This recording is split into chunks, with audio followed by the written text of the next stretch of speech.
سلام سلام زخبركن انت خاتل تحريا بوست نلمون كم تلمود على تو حبريتات تحريا بوست حيزنا لكم قريبنا لنا كسام وداتا حبيركم ناخذ صنحون كتكاتاتلن بزقات ام نعدم بزقات ام دما نحريا بوست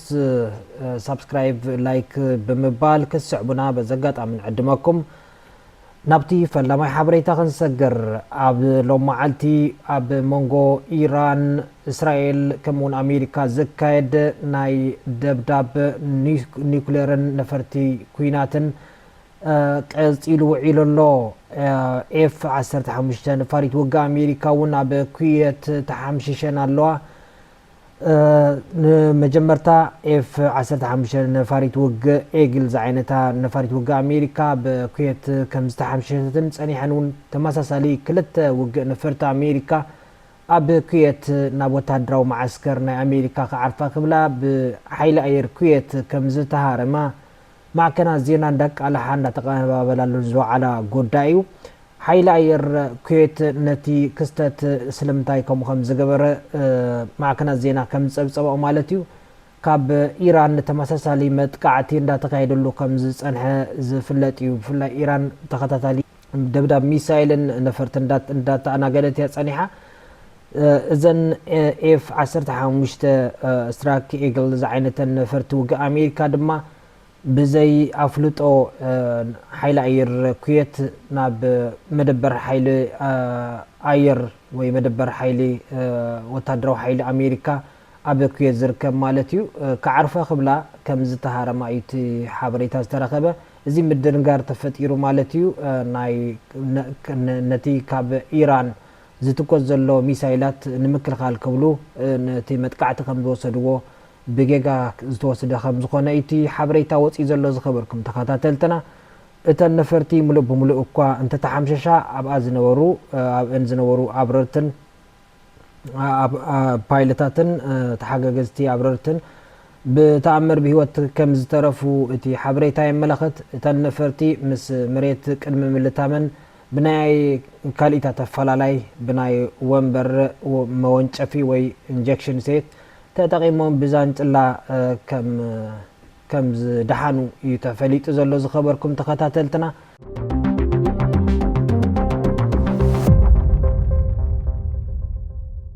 ግብፂ ወታደራት ኤርትራ ናብ ሱዳን ተጓዓዝ ከም ዘላ ገለ ሚስጥራዊ ሓበሬታ ወፂሉ ኣብ ሱዳን ዝካየድ ሓድሕዳዊ ኩናት ቀፂሉሎ ኣብ መንጎ ሓምዳን ደጋሎን አልቡርሃን ዝካየድ ወታደራዊ ረጽሚ ቀፂሉሎ መብዛሕትኡ ክፋል ሱዳን ብጀነራል አልቡርሃን ዝምራሕ መሰጋገሪ መንግስቲ ሱዳን ዝተቆጣጠሮ ክኸውን ከሎ ናብ ጎኒ ጀነራል አልቡርሃን ድማ بفلاي هاجرات جبسن إيرتران أبغون خم زلوا إزجلس كسب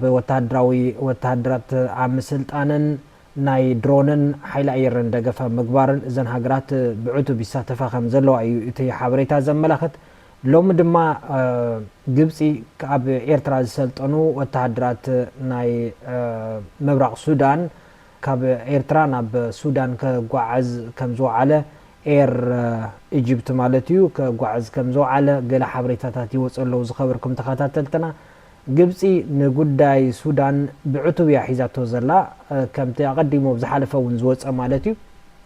جنرال حمدان دغالو نتي اب سودان زغاطمو زلو شنفت نجبس خسيسوا كم زنبر زذكريو جبسي بتخاتاتالي جبسن سعوديان بتخاتاتالي اب لعل وتهدراتو ناي درون دبداب كم زكايدا تدغغام كسيتا كقرب صنيحيو جنرال حمدان دغالو بزي يكون بتجن جنرال البرهان بجنرال البرهان زمراح وسراويت مساغر منغست السودان نمبزحتي خفال نخارتم حاويسو نمبزحتي خفال السودان تقواصيرو كم زلو يزغلص مزي بزتحاز السودان منغست اثيوبيا وين سرعه اثيوبيا كسيساتولا لومي منيستر غدات وصاي السودان ابزوصو مغلص مالتيو أورح لكاتيتن مجمرتا نايزي حدش عامتن ورح مقابيتن كوشت مريت إثيوبيا زمزا سو ألبو نفرتين عب كل أير السودان مئتاون منقس السودان وني كتاتلن كمزلون زي بحر زي تسابقن تقبار متحاس لعالونتن جزءات وحاد نتن السودان بقلت تحس كمزقون أيو منقس السودان لو معالتي ኣብዞጾ መግለጺ ጠቂሱ ዘሎ ኣቀዲሙ መንግስቲ ሱዳን ካብ ቤንሻንጉል ጉሙዝ ከባቢ ብፍላይ ድማ ንዕጡቃት ሓምዳን ደጋሎ ብመንግስቲ ኢትዮጵያን ዩናይትድ ዓረብ ኤሚሬትን ወታደራዊ ሓገዝን ስልጠናን ይካይደሉ ኣብ ዝበሃል ማዓስከር ደብዳቤ ኣካይዱ ከም ዝነበረ ዝፍለጥ እዩ መቐፀልታ ናይዚ ድማ መንግስቲ ኢትዮጵያ ናይ ድሮን ስለላ ናብ ሱዳን ዶብ ሱዳን ጥሒሱ የካይድ ከም ዘሎ እዩ ዝለው መዓልቲ ወፂዎ ዘሎ መግለፂ ዝመላኽ ሚኒስትሪ ጉዳያት ወፃኢ ሱዳን ንሰበ ስልጣን ኢትዮጵያ ብዛዕባ ሳዕቤን ናይቲ ተጻባእ ተግባራት ደው ከብሉ እውን ናጠንቂቆ ኣሎ ሱዳን ሉዓላውነትን ሓድነትን ግዛኣት ናይ ምክልኻል ሙሉእ መሰል ከም ዘለዋ እውን ንዝኾነ ተመሳሳሊ ወራር ንምምካት ኩሉ ዘድሊ ስጉምታት ኣገባባትን ክትወስድ ከም እትግደድ እውን ብዕቱ በጠንቂቆ ኣሎ ሚኒስትሪ ጉዳያት ወፃኢ ሱዳን ማለት እዩ ሰራዊት መሰጋገር ሱዳን ናይ ጀነራል ሓምዳን ደጋሎ ዝምራሕ ሰራዊት ዝጥቀመላ ድሮን ከም ዝሓምሸሸ ተኪሱ ከም ዘውደቀን እውን ሎማዓልቲ ዝወፅእ ሓበሬታ ይመላኸት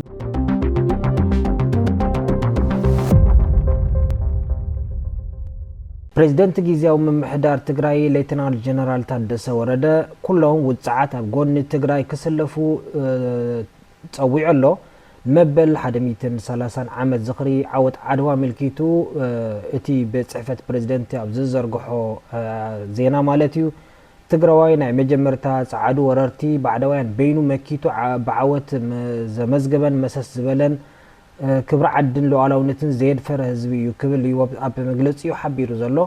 ኣብ ኩናት ዓድዋ ድማ ብፍላይ ብተዋጋዒነት ጥራሕ ዘይኮነስ ስንቅን ዕጥቅን ደጀንን ብምዃን ከቢድ ዋጋ ዝኸፈለን ንሉዓላውነት ዓዲ ዘጽንዕን ህዝቢ ከም ዝኾነ እዩ ኣብ መግለጺኡ ሓቢሩ ዘሎ እዚ ንክብርን ሉዓላውነትን በብዘመኑ ዘብዒ ኮይኑ ዓዲ ዘቕንዐ ወረርቲ ዝመከተን ህዝቢ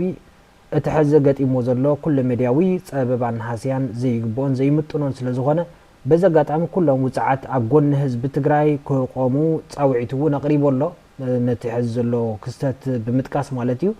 እቲ ፕሬዝደንት ከም ህዝብን ብሄርን ካብቲ ኣቲናዮ ዘለና ዓዘቕቲ ንምውፃእን ሉዓላውነትና ንምሓስን እውን ኣብ ንገብሮ ቃልሲ ኣብ ሓደ ክንሰምር እውን በዚ ኣጋጣሚ ፀዊዑ ኣሎ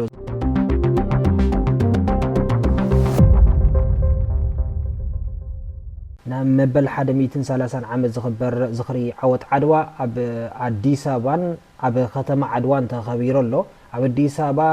ኣዘዝቲ ሰራዊት ኢትዮጵያ ኣብ ዝተረኸብሉ ካልኦት ሰበ ስልጣናት ኢትዮጵያ ኣብ ዝተረኸብሉ ተባዒሉ ዘሎ ኣብ ትግራይ ድማ ሰበ ስልጣናት ናይ ትግራይ ከምኡን ኣቦ መንበር ሕወሓት ዶክተር ደብረጽዮን ገብረ ሚካኤል ኣብ ዝተረኸብሉ ተባዒሉ እቲ ኣብ ኣዲስ አበባ ዝተባዓለ ድማ ብግልባጡ እቲ ኣዛዚ ናይ ሰራዊት ኢትዮጵያ ዝኾነ ኢታማዦር ሹም ብርሃኑ ጁላ ንባዕዳውያን ወረርቲ ከምኡውን ብደገ ተሓዚሎም ንዝመፁ ከምኡውን ባንዳታት ንዝበሎም ብሓባር ክንምክቶም ተዳሊና ኣለና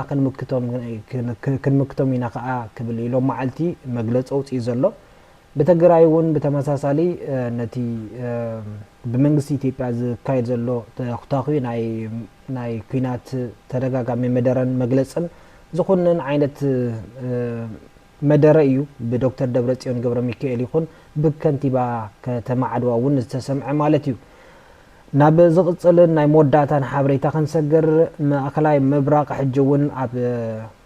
ዕሙር ኩናት እዩ ዘሎ ጆርዳን ኳታር ስዑድ ዓረብን ሕቡራት መንግስታት ዓረብን ኢራቅን ብሓባር ብምዃን ኣብ ልዕሊ ኢራን ስጉምቲ ክወስዳ ተሰማሚዐን ኣለዋ ናይ ሓባር መግለፂ እውን ኣውፅአን ኣለዋ ዜጋታተን እውን ልዑል ጥንቃቐ ከገብሩ በዚ ኣጋጣሚ ኣብ ሎም መዓልቲ ብሓባር ኣብ ዘውፅኦ መግለፂ ሓቢረን ኣለዋ ብሓባር ኣብ ልዕሊ ኢራን ወተሃደራዊ ስጉምቲ ክወስዳሉ ዝወሰናሉ ምክንያት ድማ ኣብ ልዕሊአን ናይ ፀጥታን ናይ ካልኦት ሳዕቤናትን ብደብዳብ ኢራን ተኸታታሊ ደብዳብን ናይ ቁጠባን ናይ ፀጥታን ሽግር የጋጥመን ብምህላው ካብ ኢራን ዝመፅእ ዘሎ ተደጋጋሚ ደብዳብ ሚሳይልን ነፈርትን ንምምካት ክብላ ብሓባር ወታደራዊ ስጉምቲ ኣብ ልዕሊ ኢራን ክውሰድ እየን ተሰማሚዐን ዘለዋ ሎም መዓልቲ ከምቲ ዝፍለጥ ኢራን ኣብ ልዕሊ መጻሪ ነዳዲ سعود عرب دبداب كايدا عنوت ون كم زوردت ዝፍለጥ እዩ በዚ በለበቲ እዘን ሃገራት ዓረብ ማለት እዩ በሓባር በመዃን ኣብ ልዕሊ ኢራን ወታደራዊ ሓበራዊ ወታደራዊ ስጉምትን ሙሳድ ኣብ ስምምዕ በፂሐን ኣለዋ በሓባር እውን መግለጺ ዘውፅኣሉ ኩነታት እዩ ዘሎ